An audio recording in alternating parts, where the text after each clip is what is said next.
آئی کے اساتذہ اکرام، اس پنڈال میں موجود ہمارے صوبائی وزراء،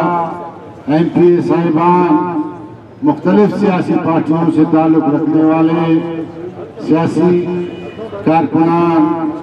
دوستوں اور ساتھیوں، جس طرح آپ نے اپنے حقوق کے لیے گزشتہ 38 دن سے جو جدوجہد جاری کی تھی، آج اس کی آخری لمحات ہے اور اس آواز پہ نہ صرف متحدہ اپوزیشن نے آپ کے لیے اسمبلی میں آواز اٹھائی، بلکہ اس کے ساتھ ساتھ بلوچستان نیشنل پارٹی کے ساتھیوں اور کارکنوں نے بھی ہر لمبے ہر ریلی میں اور آپ کے اس کیمپ میں آپ کی شان بشانہ رہے۔ دوستوں اور ساتھیوں، جو جدوجہد آج سے 38 دن پہلے آپ نے شروع کی تھی، کسی بھی مہذب معاشرے میں ہونا تو یہ چاہیے تھا کہ اساتذہ اکرام کی ایک ایسی حیثیت ہے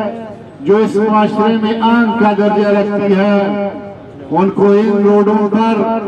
بیٹھ کر احتجاج کرنا اور یہاں تک پہنچنے کی نوبت نہیں آنی چاہیے، لیکن احتجاج تو بجائے خود اس بدقسمت معاشرے میں ہمارے اساتذہ اکرام اس پنڈال میں بیٹھے 38 دن سے بھوک ہڑتالی کیمپ میں بیٹھے ہوئے ہیں، اور وہ بھی تادم مرگ بھوک ہڑتالی کیمپ۔ میں اپنے اساتذہ اکرام سے گزارش کرتا ہوں، جس طرح نصب اللہ زیرے نے کہا، اس معاشرے میں نہ صرف ہمارے معاشرے میں بلکہ دنیا کی تمام معاشروں میں اساتذہ اکرام کی جو اہمیت ہے، جو حیثیت ہے، اس سے کوئی انکار نہیں کر سکتا، اور خاص کر بلوچستان جیسے بدقسمت صوبے میں جتنی پیسے جو ہے ہمارے بجٹ میں ایجوکیشن پہ خرچ کی جاتی ہے، لیکن آج بھی اگر ہمارے اسکولوں کی حالت زار دیکھی جائے تو وہ قابل رحم ہے۔ یہ تمام وہ ایسی چیزیں ہیں جو لمحہ فکریہ ہے، لیکن میں آپ کی اس جدوجہد کے حوالے سے بات کروں گا کہ ہمارے دوست، نہ صرف ہم نے اسمبلی کے فورم پہ آپ کی آواز بلند کی، اس دن بھی جب سردار عطا اللہ مینگر کی برسی تھی، اس کے بعد جب ہم فارغ ہو گئے،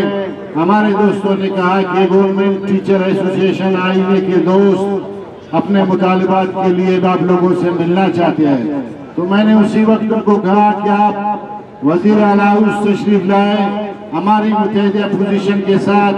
پارلیمانی لیڈران کی جو وزیر اعلیٰ سے ایک میٹنگ ہے، اس سے فارغ ہوتے ہی پھر ہم آپ کی اس مسئلے پہ بھی بات کریں گے۔ لیکن وہاں پہ پہنچ کر